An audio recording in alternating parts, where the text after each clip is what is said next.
Tout à l'heure, ce que tu m'as dit, Pierre, l'école spéciale de mécanique et d'électricité, voilà. Pierre est aussi un ancien paysan communautaire dans les Monts d'Ambazac, enseignant de physique et de mathématiques à la retraite. Il est membre de l'Internationale des enseignants d'espéranto et président d'Espéranto Limousin. Pierre, c'est à toi. Merci. Bonsoir. Voici quelque chose de très connu, la Tour de Babel, quelque chose qui m'a toujours passionné depuis que je suis tout petit, et d'autant plus depuis que je connais l'espéranto. Vous connaissez l'histoire, les hommes arrivent, parlent une seule langue, et veulent construire une tour qui monte jusqu'au ciel. Et Dieu descend et confond le langage de ces hommes pour qu'ils ne puissent pas réaliser l'uniformité qu'il voulait faire. En fait, sans parler d'un Dieu vengeur qui punit les hommes, on pourrait dire que la vie va toujours vers la diversité. Donc on ne pouvait pas faire quelque chose d'uniforme. Et notre monde actuel a absolument besoin d'une langue de communication entre tous les êtres qui parlent des langues maternelles différentes. Et la solution semble être un bilinguisme avec l'anglais. Mais premièrement, est-ce réalisable? Est-ce que c'est possible? Est-ce que tout le monde peut apprendre facilement cette langue? On sait très bien qu'un Chinois ou un Japonais, après 2000 heures d'études, à raison de 4 heures par semaine pendant 10 ans, est incapable d'utiliser la langue de Shakespeare. Est-ce que c'était équitable? 92% de la population mondiale ne parle pas l'anglais comme langue maternelle. Donc il y a un avantage pour ces 8%. Imaginez une rencontre de tennis international où 8% des joueurs diraient aux autres « vous prenez tous la raquette avec l'autre main ». Vous voyez bien que la situation est complètement inéquitable. Est-ce que c'est réalisable? En fait, si on prend une langue vernaculaire, une langue qu'on utilise tous les jours comme langue internationale, toutes nos langues, toutes vont être imprégnées de la culture de cette langue dominante. Il va y avoir un phénomène de créolisation. Donc il nous faut une langue internationale neutre. En France, le franglais est une catastrophe pour tous ceux qui aiment la francophonie. Et les professeurs se désolent du niveau de l'anglais de leurs élèves et aussi du niveau du français qui est de moins en moins maîtrisé. En fait, pour devenir bilingue avec 2 langues nationales, c'est extrêmement difficile. Très peu de personnes peuvent y accéder. Heureusement, il y a eu une solution proposée par un héros trop méconnu, Louis-Lazare Zamenhof, qui a lancé le projet de base d'une langue internationale très facile, une langue auxiliaire. Et ce projet qu'il a lancé en 1887, il l'a lancé sous le pseudonyme Doctoro Esperanto, qui veut dire celui qui espère. Et c'est devenu le nom de la langue. Cette langue, elle est située au barycentre des langues du monde. Elle utilise ce qui est le plus performant et le plus simple de toutes les langues du monde. Et elle met tout le monde sur un pied d'égalité parce qu'il est beaucoup plus facile à apprendre et tout le monde fait le même effort. Tout le monde fait un pas vers l'autre pour se rencontrer. C'est la langue de la fraternité. J'ai décidé d'apprendre l'espéranto devant le constat de l'échec de l'anglais à être une langue de communication internationale accessible à tous. Je voulais vérifier si l'espéranto était aussi facile à apprendre et à utiliser qu'on le prétendait. Au bout de 9 mois d'apprentissage, soit 75 heures de travail, j'ai assisté à une rencontre internationale à Copenhague. La première fois que je suis entrée dans le grand hall du centre, j'étais stupéfaite et émerveillée de me rendre compte que je comprenais ce que j'entendais comme si tout le monde parlait français. Une expérience miraculeuse dont je suis encore étonnée aujourd'hui chaque fois que je rencontre des espérantistes étrangers. À Copenhague, j'ai obtenu le B2 du CECR, examen qui correspond au niveau requis au bac aujourd'hui, avec ses 75 heures d'apprentissage, quand pour l'anglais, pour le même niveau, il en faut 1500, ou pour l'italien, 800 heures. Et Pierre va vous expliquer pourquoi cette langue est aussi facile. Et je tiens à insister sur le fait que c'est parce que, selon moi, parce qu'elle permet une énorme économie de mémoire. Et en effet. Et en plus, la grammaire, bien qu'elle soit très simple, n'est pas obligatoire. On peut très bien comprendre cette phrase. C'est la seule langue dans le monde, tout de suite, compréhensible, à l'aide d'un dictionnaire. C'est la seule langue qui permet avec un dictionnaire. Il n'y a pas de piège de grammaire. Pourquoi les Européens comprennent facilement, vous en êtes, de telles phrases? C'est parce que les racines qui ont été prises sont les racines les plus fortes partagées par toutes les langues indo-européennes. Un Français en reconnaît 92%. Un Russe, nettement moins. Cependant, il suffit qu'il connaisse un petit peu d'anglais ou d'italien ou de français et il comprendra aussi 90% déjà des mots au départ. Mais surtout, les Asiatiques ne sont pas du tout désavantagés.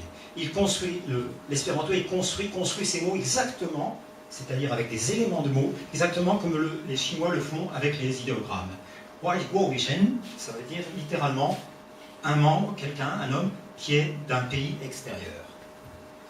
Voilà un petit tableau symptomatique où j'ai mis une topologie de tous les petits mots inventés par Zamenhof, des petits mots créateurs de nouveaux mots. Avec simplement à peu près 80 mots, vous arrivez à créer des milliers de mots en apprenant simplement quelques racines. À chaque fois que vous apprenez une racine, vous pouvez, grâce à ces petits opérateurs, savoir si c'est un nom, un adjectif ou un verbe, et créer des nouveaux mots. À partir des racines âme, patte, belle, on peut faire les noms, un amour, un père, une beauté, on peut faire des adjectifs, on peut faire des adverbes alors qu'ils n'existent même pas dans notre langue, on ne peut pas dire aimantement, on ne peut pas dire bellement, on est obligé de dire de belle façon. Ici c'est complètement régulier, on peut même faire des verbes avec do. À partir de la racine cheval, exemple, cheval, c'est un cheval. Chevalino, une jument. Chevalido, un poulain. Chevalisto, un palefrenier, etc. Ben, vous pourrez tout de suite me répondre avec bove, pour un bœuf. Bovino, ça va être une vache. Bovido, un veau. Bovisto, un bouvier. Bon. La conjugaison, extrêmement simple. 6 petits mots de finale qui représentent 3 représentés temps, 3 représentés mode. Vous conjuguez tous les verbes d'une manière parfaitement régulière. Comparé avec les 1000 et quelques formes de terminaison des conjugaisons en français, les 800 formes de verbes irréguliers en anglais, c'est infernal.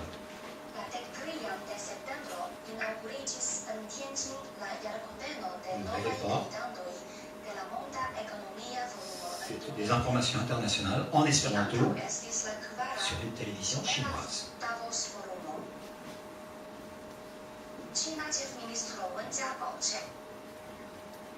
Voilà, l'espéranto a fêté ses 125 ans et Google, en cet honneur, a remplacé le L de son logo par le drapeau de l'espéranto.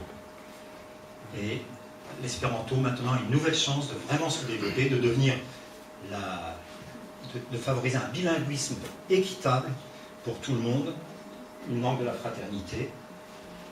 On espère bien que Internet va permettre de développer aujourd'hui cette langue qui a déjà 125 ans.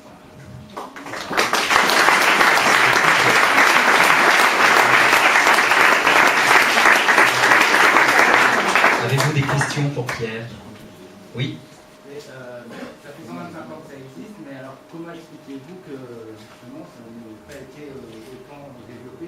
Qui sont les détracteurs et pourquoi? Eh bien, malheureusement, nous, Français, portons une très lourde responsabilité. En 1922, la SDN, l'ancêtre de l'ONU, 15 pays membres ont déposé une motion pour que tous les pays du monde enseignent l'espéranto comme première langue étrangère. Même l'Angleterre ne s'y opposait pas, il faut le savoir. Et c'est la France, qui encore pensait que sa langue avait encore le prestige international, qui s'est opposé, qui a mis son veto pour empêcher cet enseignement généralisé de l'espéranto. Aujourd'hui, évidemment, tout le monde se comprendrait très facilement sur Terre si la France ne s'y était pas opposée. Et pour quelle raison? Alors, pour quelle raison ne fait-on toujours pas maintenant? Quelle raison qu'il a invoqué pour... c'était une époque où les nationalismes commençaient à monter. C'est ça pour lutter contre eux. Et donc, ils voulaient, et eux croyaient, le ministre Berland, si je me rappelle bien à l'époque, croyait vraiment que le français devait être la langue internationale. D'autres questions?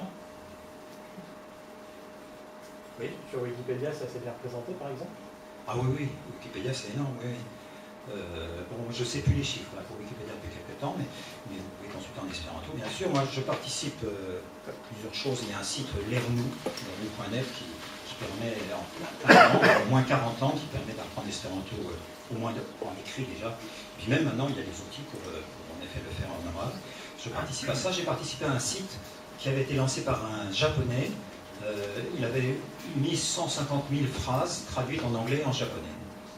Et puis le site a été pris par les professionnels, ils ont aussi monté, ils se sont dit tiens, pourquoi pas ce lot de phrases comme ça, des situations au début, c'était des phrases pour pouvoir communiquer dans la rue avec les gens, des choses simples, aller à la gare, demander l'heure, et c'était en anglais.